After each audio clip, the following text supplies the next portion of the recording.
नमः संस्कृताय। जय हिंद साथियों, संस्कृत संचयन चैनल पर आपका हार्दिक अभिनंदन है। आज चर्चा करेंगे बीपीएससी के द्वारा आयोजित 6 to 8 परीक्षा एवं आने वाली परीक्षा टीजीटी एवं पीजीटी के विषय में। 6 to 8 की परीक्षा बीपीएससी ने ली थी, परंतु किसी विशेष कारणवश पेपर रद्द हो गया था। पेपर आउट होने के कारण से पेपर रद्द कर दिया गया था, ये आपको जानकारी ही है। जिनका पेपर अच्छा गया था प्रसन्न थे, शांतचित्त होकर के धैर्य से आगे बढ़ रहे थे, परंतु जिनका पेपर खराब गया था वे परेशान हो रहे थे और ये सोच रहे थे किसी तरह से कैंसिल हो जाए। अब किन्हीं के लिए अच्छा था तो किन्हीं के लिए खराब भी था। कुल मिलाकर के उस समय कुछ अभ्यर्थियों के लिए, विशेष करके जो बिहार के निवासी हैं, उनके लिए कुछ विषयों को नहीं पढ़ा गया था, जैसे कि वैदिक साहित्य। अपने पास के साथी तो पढ़े थे, क्योंकि वैदिक साहित्य पे ही जोर था हम लोगों का। एस्टेट की कक्षा चल रही थी और एस्टेट की कक्षा में वैदिक साहित्य लगा हुआ है। जो जिन साथियों ने अपने पास तैयारी किए थे, 4 से 5, 6 to 8 में थे, ज़्यादा नहीं थे, उनका कोई दिक्कत नहीं था। परंतु जिन्होंने वैदिक साहित्य नहीं पढ़ा था, वैदिक साहित्य से काफ़ी क्वेश्चन पूछा था, आपने देखा। अब जून में होने वाली परीक्षा में, जो कि 7 जून से 15 जून के मध्य होने की संभावना है, उसके लिए आप कैसे तैयारी करें। साथियों, ऐसा ना सोचें कि सिर्फ वैदिक साहित्य से ही प्रश्न पूछेगा या लौकिक साहित्य से प्रश्न पूछेगा या व्याकरण से ही प्रश्न पूछेगा। ऑलराउंडर बनने की आवश्यकता है। या संस्कृत प्रेमियों, आप साहित्य भी पढ़िए, व्याकरण भी पढ़िए, वैदिक साहित्य भी पढ़िए और सामान्य अध्ययन भी पढ़ना होगा आपको, तभी चयन होगा। क्योंकि 40 नंबर का सामान्य अध्ययन, इसमें यदि आप अच्छा नंबर लाते हैं तो संस्कृत में अच्छा नंबर ला करके दोनों नंबर यदि जुड़ जाता है तो आप आगे निकल जाएंगे, और दोनों अच्छा होता है तो फिर चयन होना निश्चित है। यदि संस्कृत में कमजोर रहते हैं, सामान्य अध्ययन अच्छा है तो निकल जाएंगे आगे। कुल मिलाकर के आपको सामान्य अध्ययन भी पढ़ना चाहिए और संस्कृत भी पढ़ना चाहिए, ये मन में भावना बना करके चलें। हाँ, सामान्य अध्ययन में यदि कोई विषय बहुत कठिन लगता है आपको तो उसको साइड कर सकते हैं, क्योंकि सामान्य अध्ययन बहुत विस्तृत है। सब विषयों को पढ़ना आसान नहीं है।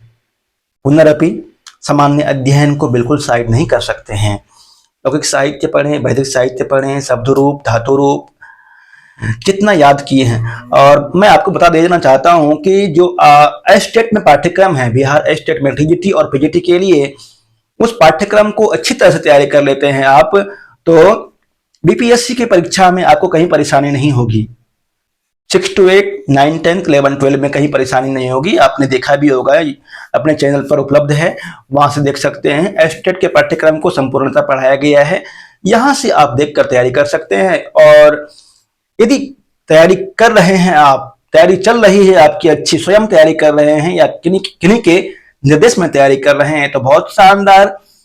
यदि किन्हीं साथी को तैयारी करने की आवश्यकता है, मार्गदर्शन की आवश्यकता है, तो आप कांटेक्ट कर सकते हैं।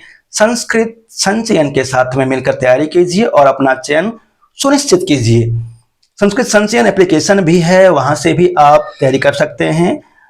प्ले स्टोर पे संस्कृत संचयन एप्लीकेशन उपलब्ध है, या फिर आप मुझे व्हाट्सएप कर सकते हैं 8825367972, ये मेरा नंबर है।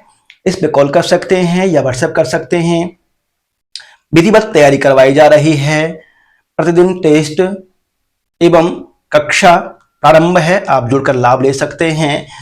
और सबसे अच्छा, यदि आप कहीं तैयारी कर रहे हैं, स्वयं अध्ययनरत हैं, तो मार्गदर्शन आपके लिए यही कि सभी विषयों को पढ़िए, अधिक से अधिक दोहराइए, अधिक से अधिक पाठ्यक्रम को जितना रिवीजन कर सकते हैं रिवीजन कीजिए। और आपके पास जितना समय होता है परीक्षा में, उसके हिसाब से अभी से मन में लेकर चलिए कि मुझे 95 नंबर लाना है कम से कम 120 में से।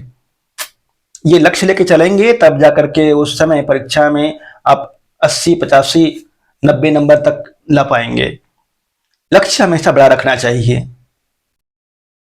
जो ST SC और OBC के साथी हैं बिहार से, उनके लिए बहुत ज़्यादा कठिन परीक्षा नहीं होने वाली है, बहुत ज़्यादा कंपटीशन नहीं है। पुनरअपि कंपटीशन होता है साथियों, आप भी तैयारी कीजिए अच्छी तरह से। जो EWS के अभ्यर्थी बिहार के निवासी हैं, वे साथी भी तैयारी करेंगे अच्छी तरह से। आपके लिए जिनका सीटेट था, उन नए विद्यार्थी बहुत सारे होंगे, ऐसा नहीं कि नहीं है। मन लगा के तैयारी करेंगे, जरूर चयन होगा। 6 to 8 में सबके लिए बहुत ही शानदार अवसर है, तैयारी कीजिए। और यदि आप इस चैनल पर नए हैं तो चैनल को सब्सक्राइब करेंगे, शेयर करेंगे। आपके लिए नई नई वीडियो लाता रहता हूँ, आपके लाभ के लिए, राष्ट्र हित में, आपके हित में। चैनल को सब्सक्राइब करेंगे, लाइक करेंगे। धन्यवाद।